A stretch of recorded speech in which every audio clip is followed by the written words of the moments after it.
За последний месяц в жизни Новоафонского монастыря произошли очень знаковые события. Во-первых, нарушился тот богослужебный цикл, который поддерживался последние 11,5 лет в Новоафонском монастыре. Этот цикл был сформирован мною в 2013 году, когда я приехал со Святой горы Афон из монастыря Святого Павла в Греции. Можно сказать, что я возвратился обратно в Абхазию, но в качестве руководителя Новоафонского монастыря. Если возвратиться немного назад к 2011 году, вообще к началу проблемы вокруг Новоафонского монастыря, то мы можем прийти к тем обстоятельствам, которые привели церковную жизнь Абхазии к расколу. 2 марта текущего года я примирился с отцом Виссарионом в Сухумском кафедральном соборе. Это было прощенное воскресенье. И прилюдно попросил прощения у верующих Абхазии за поддержку этого церковного раскола, который, как я уже отметил, начался в 2011 году. Я могу описать эти моменты, связанные и со своим отношением, и с тем, что случилось в течение этих 14 лет с 2011 года. Но считаю нужным сегодня ответить на эти вопросы таким образом в интервью. И возвращаясь к тому, с чего я начал относительно жизни в Новоафонском монастыре, я хочу сказать о том, что сегодня в Новоафонском монастыре по факту проживает всего лишь 3 монашествующих человека. В первую очередь это сам отец Дорофей Дбар, я в том числе, и один россиянин, который живет уже в монастыре около 20 лет, отец Кирилл, простой монах, который все последние 11,5 лет помогал мне в совершении ежедневного богослужения, нес послушание в свечном цеху, ухаживал за растениями, перенес инсульт и так далее, и всегда находился под моим попечением. Как и те люди, которые также проживали в монастыре, кто-то умер, кто-то ушел из монастыря и так далее. Но я хочу сказать о том, что вот эта наша сложная ситуация, связанная с церковным расколом, привела к тому, что жизнь в Новоафонском монастыре превратилась в некую изоляцию. Это такое пространство, которое осталось изолированным от всего православного для нас близлежащего общества внутри страны, внутри Абхазии, так и за пределами Абхазии. И здесь я имею в виду, конечно, Россию. Вот. Безусловно, монастырь посещают российские туристы, как паломники, так и простые граждане, которые приезжают на отдых в Абхазию и увидеть достопримечательности нашей страны. Но в Новоафонский монастырь они приезжают, безусловно, как в святыню, в святое место, так и для того, чтобы увидеть сам монастырь как объект историко-культурного наследия, увидеть росписи главного соборного храма монастыря и вообще побывать на территории монастыря. Но я еще раз повторяю, в целом богослужебная жизнь монастыря, она давно не соответствует тому, каким должен был бы быть монастырь в идеале. То есть у нас нет возможности совершать богослужения ежедневные с участием священнослужителей, потому что за эти годы, 11,5 моего пребывания в монастыре, единственным служащим священником в монастыре являлся отец Дорофей Дбар. Но после 2023 года, когда по ряду каждый раз продолжавшихся запретов на священное служение со стороны Майкопской епархии Русской Православной Церкви, отец Дорофей в конце концов был лишен священного сана. Это очень серьезный шаг для церковной жизни. И он еще больше усугубляет взаимоотношения православной Абхазии и Русской Православной Церкви, и православных в целом, признающих этот акт лишения сана отца Дорофея. То есть за все последние 30 с лишним лет православная церковь в Абхазии поддерживалась, как я и раньше об этом говорил, только лишь благодаря участию Русской Православной Церкви. В самом начале 90-х годов в Московскую духовную семинарию поступил один из первых священнослужителей Абхазии после отца Виссариона, отец игумен Игнатий Киут, тогда Назарий Киут. Во время войны 92-93 годов только что принявшие крещение, значит, Адгур Адриан Ампар и Дмитрий, значит, ныне отец Дорофей Дбар, в 92 году, приняв крещение от отца Виссариона в Лыхнинском храме, они в течение последующих месяцев и, значит, самого периода войны находились за пределами Абхазии. Они находились в России, значит, в разных монастырях России, вот, воцерковлялись, жили, старались изучить монашескую жизнь и так далее. И вот в мае 93 года они прибыли в Гудауту, обратились к отцу Виссариону с просьбой о содействии поступлению в Московскую духовную семинарию, для того, чтобы получить духовное образование и стать священнослужителями. И естественно, и тогда это было понятным и очевидным, что их священство мыслилось в рамках Русской Православной Церкви. Что и произошло в 2001 году у отца Дорофея, а в 1998 году у отца Андрея. И вот эти все тесные связи с Русской Православной Церковью, давшие возможность нам, выходцам из Абхазии, получить богословское образование, стать священнослужителями многим нашим соотечественникам, которые сегодня служат на территории Абхазии в наших православных храмах, это очень ярким образом говорит о том, какую связь и поддержку мы имеем со стороны Русской Православной Церкви. Если в 2011 году, во время церковно-народного собрания, так называемого, которое проходило 15 мая в Новоафонском монастыре, и на котором я также участвовал, потому что меня пригласили на это собрание, к сожалению, я могу сказать о том, что это событие было более политизировано, чем на самом деле показывало в целом мнение православных верующих Абхазии. Потому что и в лице отца Виссариона, и духовенства во главе с отцом Виссарионом, православное паство Абхазии, православные христиане Абхазии не поддержали это собрание. Мое участие в этом собрании, я на тот момент полагал, что обращение к поместным православным церквам по вопросу решения статуса православной общины Абхазии и создания межправославной комиссии, оно даст свой результат.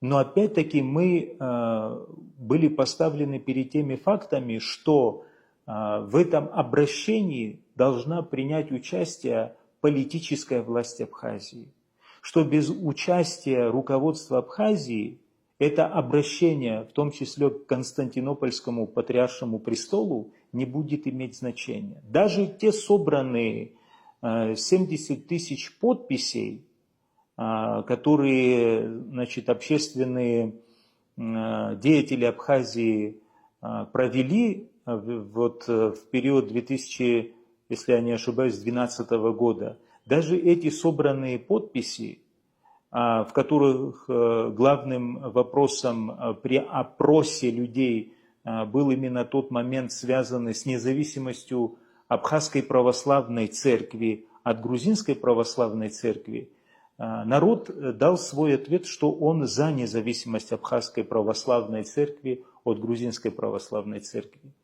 Но и преподнести эти подписи Константинопольскому престолу тоже необходимо было, заверив обращением от властей Абхазии. Чего, конечно, в тот период Священная митрополия Абхазии, в которой я также принимал участие, не добилась. И исходя из этого, надо понимать, что даже в Константинополе не могут сделать никакого шага, не заручившись поддержкой политических властей той или иной страны. Но контекст этого всего, он очевиден. Если страна находится в поле зрения и влияния определенных более серьезных сил, скажем так, на мировом уровне, то ясное дело, что и решение таких вопросов будет уже связано с такими факторами. Абхазия находится под, скажем так, признанием политическим Российской Федерации. И все эти шаги привели к тому, что помощь от Русской Православной Церкви в решении церковной проблемы Абхазии, она была отложена из-за этих действий, которые мы со своей стороны от лица митрополии пытались сделать. И я хочу здесь подчеркнуть то, что мнение большинства духовенства Абхазии, а соответственно и православной паствы, не совпадало с мнением, которое было со стороны Священной митрополии Абхазии.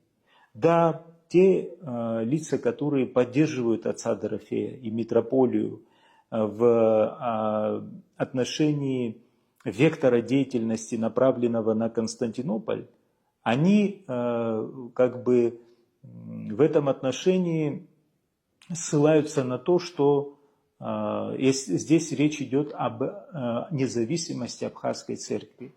Но хочу сказать о том, что вопроса о независимости Абхазской церкви в рамках Константинопольского престола не существует. Например, в марте 2012 года я и отец Дорофей Дбар были приглашены в Афины на встречу уже спокойным ныне митрополитом Пергамским Иоанном Зизиулосом, который на тот момент в рамках Вселенской Патриархии Константинопольской Церкви возглавлял отдел по межправославным связям. И в том числе подготавливал в 2016 году состоявшийся Критский собор, который был, скажем так, не признан ни Русской Православной Церковью, ни Болгарской Православной Церковью. То есть делегация от этих церквей, Антиохийского патриархата и Грузинской Православной Церкви в том числе, они не присутствовали на этом соборе. И вот митрополит Иоанн Зизиулос спросил нас в Афинах с отцом Дорофеем о том, чего хочет абхазская сторона, полагая, что мы с отцом Дорофеем представляем в реальности существенный голос православных христиан Абхазии. Мы ответили митрополиту Иоанну о том, что мы хотели бы в первую очередь в церковном отношении выйти из состава Грузинской Православной Церкви и получить независимый статус православной церкви в Абхазии. Митрополит Иоанн нам сказал о том, что такое желание вызовет конфликт Константинопольского престола и с Русской Православной Церковью, и с Грузинской Православной Церковью. Но это его не смутило. Он лишь об этом засвидетельствовал.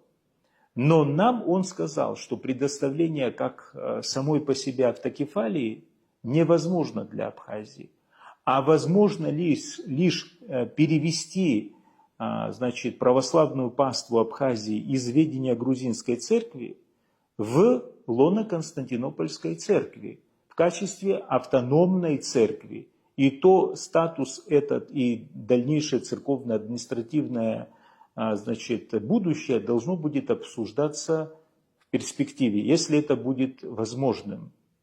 И опять-таки он нас предупредил о том, что этот путь невозможен без участия и переговорного процесса с грузинской православной церковью. То есть все лозунги о том, что через Константинопольскую патриархию возможно восстановление автокефалии Абхазской церкви, к сожалению, оказываются ложными. Это невозможно. И это было нам сказано еще в 2012 году. Но мы продолжали свою работу в том плане, чтобы сдвинуть проблему православной паствы Абхазии, как нам это казалось. Я сейчас, конечно, говорю это от себя лично, я не могу говорить от имени отца Дорофея, он сам на это должен сказать и прокомментировать, что он в принципе делает в своих статьях и публикациях и так далее. Но речь идет о том, что в 2016 году, например, у нас было опять второе церковно-народное собрание, которое предшествовало тому самому Критскому собору, о котором я сказал, прошедшему уже в июне 2016 года. И на имя этого собора всеправославного мы опять-таки, заручившись мнением тех людей, которые собрались на этом собрании, послали письмо, которое призывало к созданию межправославной комиссии для решения ситуации с православной паствой Абхазии. Но опять-таки признаюсь, если в 2011 году на Первом церковно-народном собрании присутствовала в основном, скажем так, политически активная часть нашего общества, тогда представлявшая оппозицию власти, то в 2016 году мне пришлось пригласить на это собрание, это как бы с моей стороны, я говорю, инициатива была тех людей, которые были подопечными нашего социально-благотворительного отдела при монастыре. То есть это к 2016 году, за 5 лет от 2011 года, ситуация относительно интереса к церковной проблематике, она спала на нет. И надо отметить то, что если в 2011 году лидер оппозиции Рауль Джумкович Хаджимба даже выступал на Первом церковно-народном собрании, то в 2016 году он уже не был готов поддержать те идеи, которые провозглашались до этого в 2011 году. И Рауль Джумкович в этот период, наоборот, пытался посадить за стол переговоров как отца Дорофея, так и отца Виссариона. Почему? Потому что он, уже став президентом, понимал, насколько важно церковное единство внутри Абхазии. И вот рассказывая о том, как прошли эти 14 лет, я снова говорю о том, что какие-то аспекты, рассмотренные нами за эти годы, они оказались неисполнимыми, невозможными. А в силу того, что и не было поддержки внутри Абхазии, то есть большинство и полнота православной паствы Абхазии, церковных людей, действительно этой инициативы не поддержала. И это очень важно. Вот. И в дальнейшем, при том, как мы двигались все эти годы, мы стали, на мой взгляд, истощаться. Мне пришлось в монастыре набрать сотрудников для того, чтобы обеспечивать жизнедеятельность монастыря Новоафонского.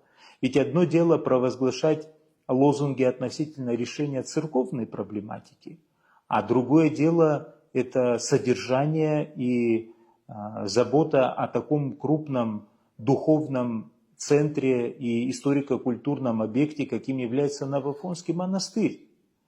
И поскольку не было поддержки ни со стороны государства, не было поддержки ни со стороны, скажем так, другой части верующих, да, мы оказались в этой изоляции, о которой я уже вначале сказал. Вот. В этих условиях надо заметить то, что в нулевые годы те работы, которые были сделаны ремонтные в Новоафонском монастыре, они были жизненно необходимы для поддержания этого монастыря и самого храма соборного внутри Новоафонского монастыря. На момент, значит, нулевых годов в монастыре, вот в соборном храме, не было окон в купольной части. Сами купола были прохудевшие, они пропускали воду и так далее. То есть происходило разрушение храма, и как бы остановить это разрушение смогла только воля покойного святейшего патриарха Московского и всея Руси Алексия II, который, когда началась со стороны России уже поддержка Абхазии, инвестиционная, там, разными программами, лично попросил о том, чтобы Новоафонскому монастырю была оказана эта помощь. То есть были выделены средства для ремонтных работ в Новоафонском монастыре.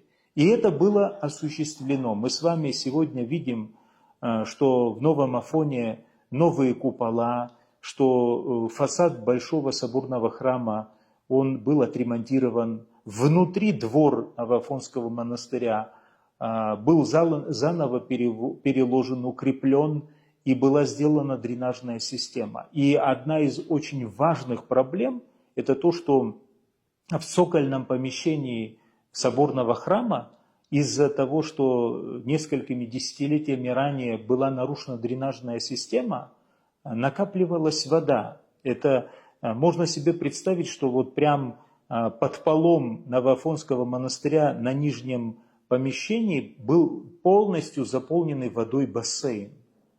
И вот правительство Абхазии, благодаря участию России, смогло решить эту проблему. Вода была выведена, сегодня это помещение сухое, но остались только те проблемы, которые связаны с закреплением росписей внутри этого храма. Вот. Но основная работа по спасению этого храма, она была осуществлена. И я снова подчеркиваю, что это было личное желание почившего патриарха всея Руси Алексия II. А вот с 2011 года, когда мы создали Священную митрополию Абхазии, и начало этого церковного раскола, поддержка Новоафонского монастыря остановилась. В том числе те археологические работы, которые были произведены в храме Симона Канонита, когда внутри этого храма были сделаны раскопки, и ничего не было потом засыпано, то есть работа не была завершена. Сегодня этот храм находится в таком состоянии, что вы не можете войти внутрь, там нету пола. И это продолжается уже 14 лет. И вопрос заключается в том, с чем связано такое состояние этого храма. А это один из главнейших храмов Абхазии. Потому что если говорить согласно нашей истории и церковному преданию, то на этом месте был захоронен ученик и апостол Господа нашего Иисуса Христа Симон Канонит, пришедший на нашу древнюю землю проповедовать. То есть даже отношение к храму Симона Канонита и неразрешенность его относительно реставрационных или ремонтных работ связано с нашим церковным расколом и с нашей церковной проблемой. Как выходящий из того, о чем я сейчас рассказываю, в целом проблемы. И вот, если я начал говорить о том, что мне пришлось собирать сотрудников, которые вместо монахов должны были заботиться о монастыре, но надо понимать, что это люди мирские, и не все из них верующие в Бога люди. Они имели свою заработную плату и имеют по сей день, но не являются монахами и не живут в монастыре. К сожалению, я могу сказать, что не понимая той трагической ситуации, в какой мы с отцом Дорофеем, как два священнослужителя абхазских оказались, вот в этой изоляции и в этом тупике, они выбрали другой путь. И мне кажется, что то, как они себя повели, особенно вот это заметно было в последний месяц, когда мне высверлили замочные скважины в дверях и так далее. Вот. Те люди, которых я пригласил в монастырь и дал им поручение делать то, эти люди передо мной сегодня закрыли дверь. И как бы по-своему обесценили мое присутствие в Новоафонском монастыре.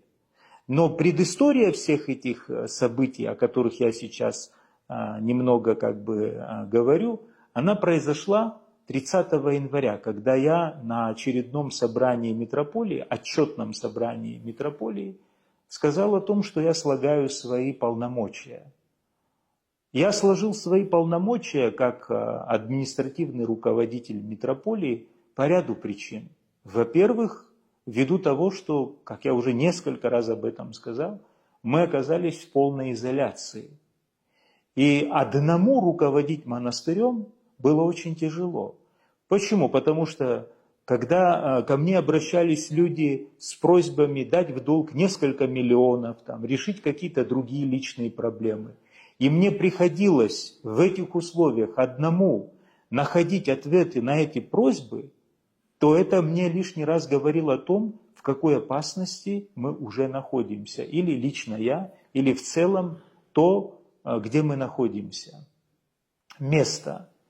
Ясно, что в Новоафонском монастыре находятся большие возможности, в том числе материальные возможности, потому что ни один человек, который посещает монастырь, не оставляет монастырь без своей материальной поддержки. Кто-то оставляет свою милостыню в ящике для пожертвований, кто-то покупает свечи и так далее.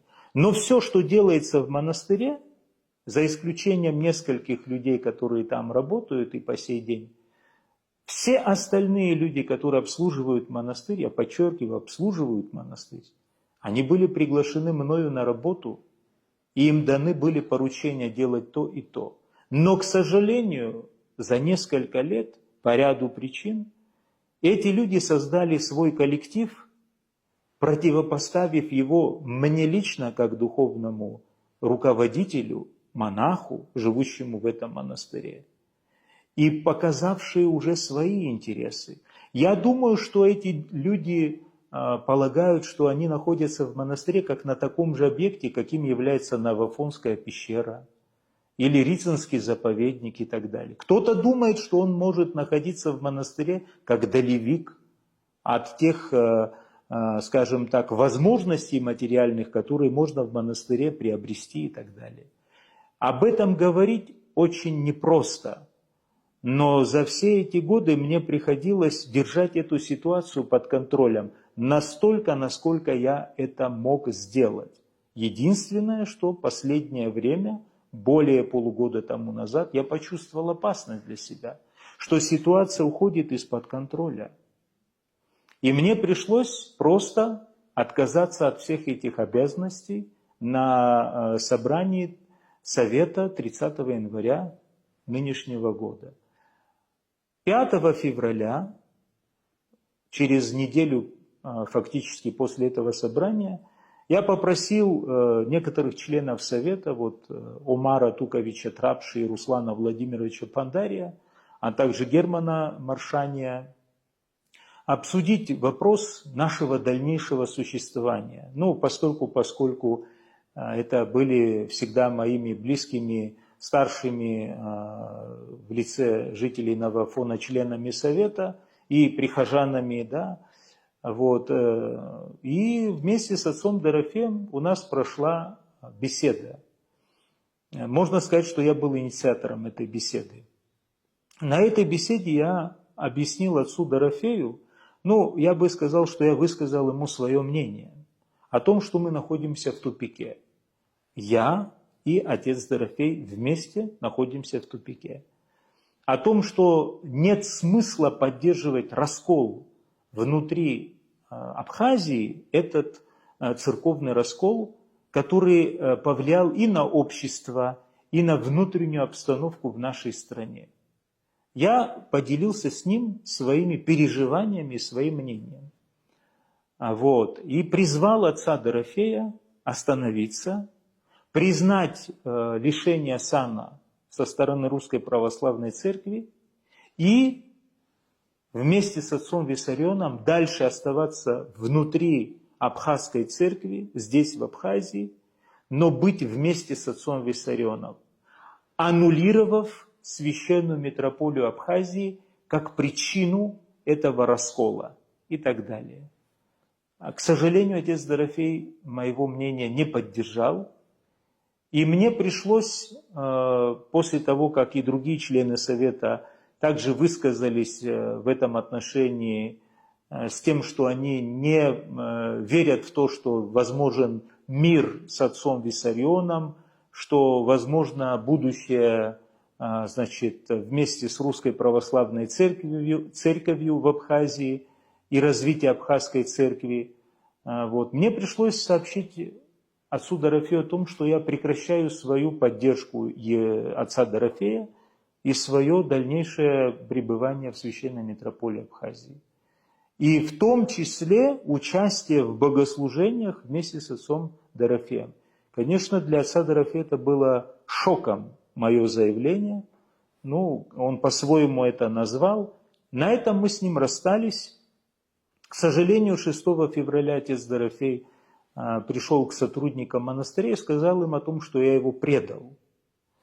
И хочу сказать, что с того момента началась травля, направленная в мою сторону со стороны тех людей, которые до этого в чем-то считали, что они меня поддерживают и показывали со своей стороны. А тут уже начались такие реально высказывания, они были с некой, можно сказать, даже долей агрессии, что мое присутствие в монастыре тоже под вопросом. Но тем не менее я не покинул монастыря, оставался в монастыре.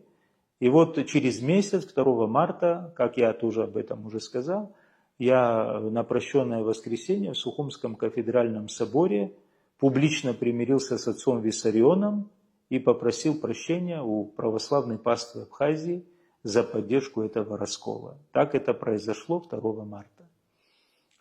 Последующие месяцы, они, конечно, очень сильно нарушили духовную жизнь монастыря.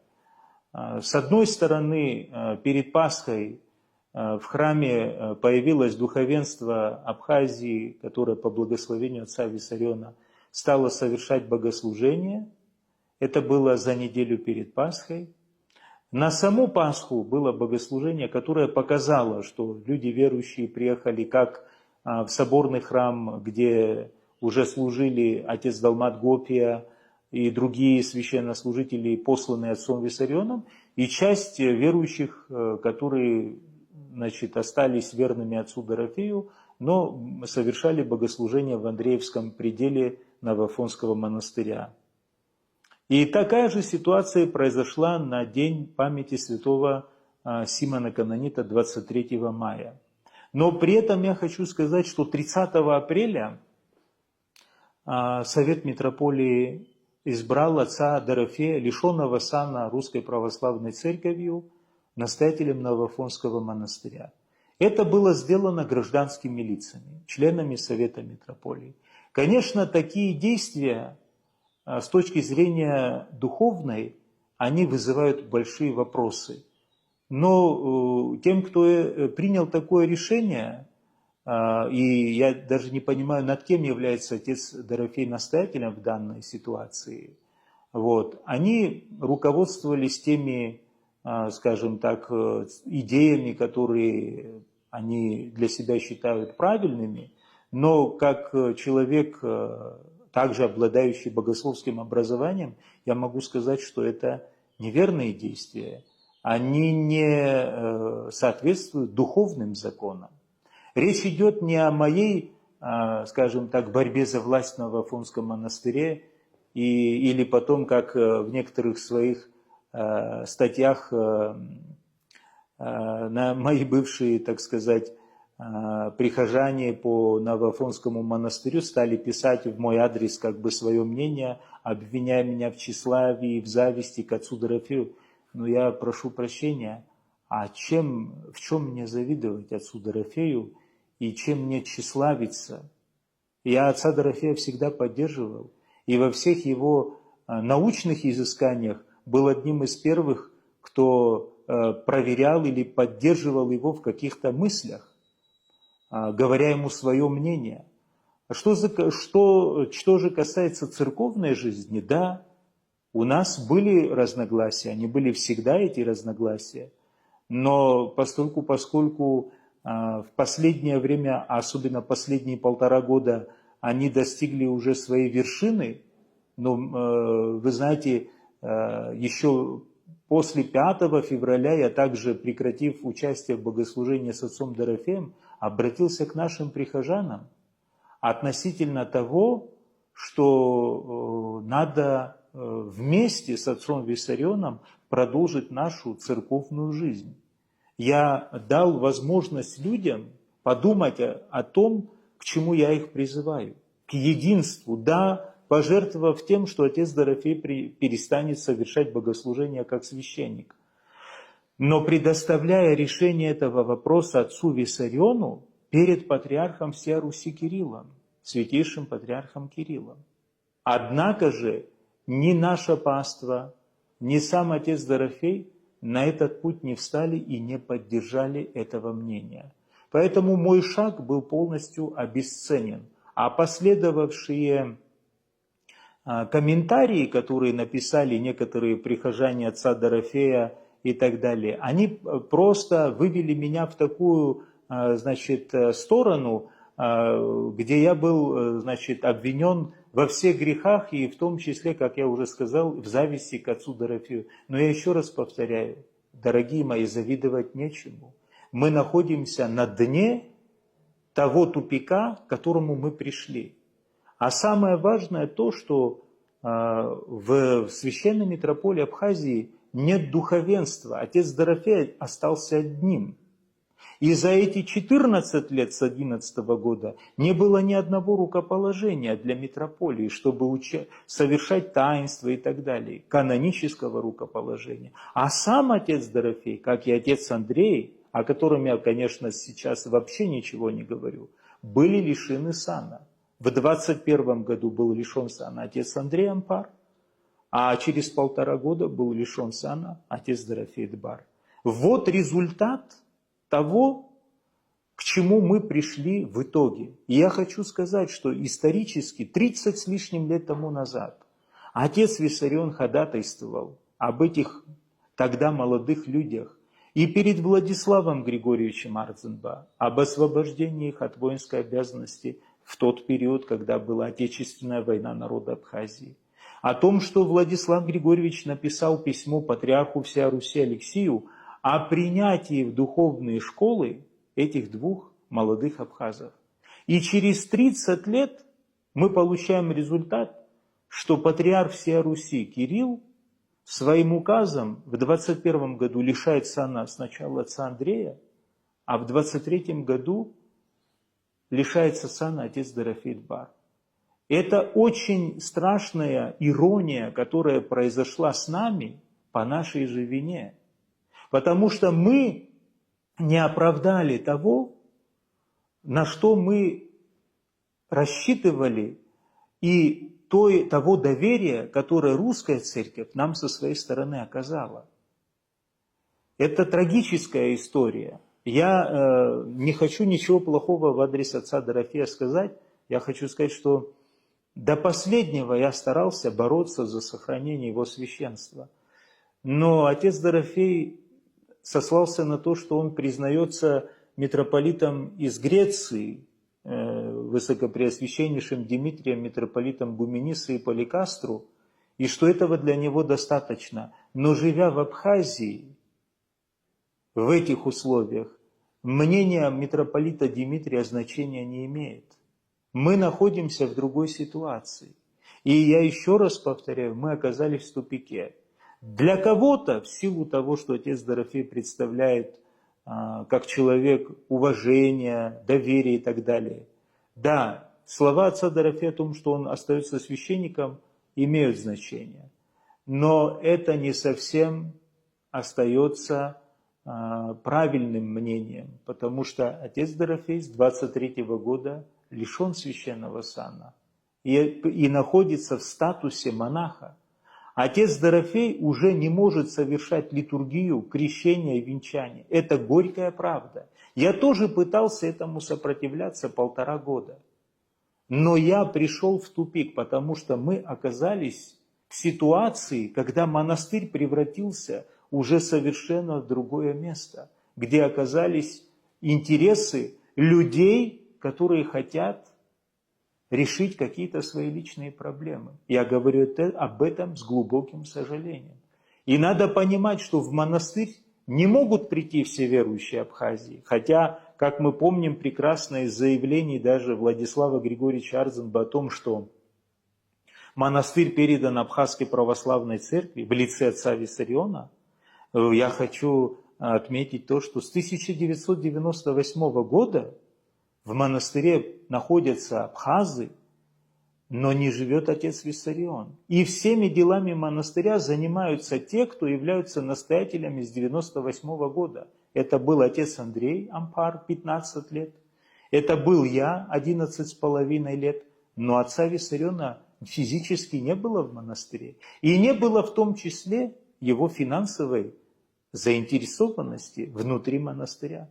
Потому что всеми средствами монастыря всегда распоряжались, как я уже отметил, те, кто живут и правят в монастыре. Все эти с 1998 года лица. Поэтому я считаю, что необходимо сделать все, чтобы со стороны отца Дорофея все-таки произошло осознание этой тупиковой ситуации.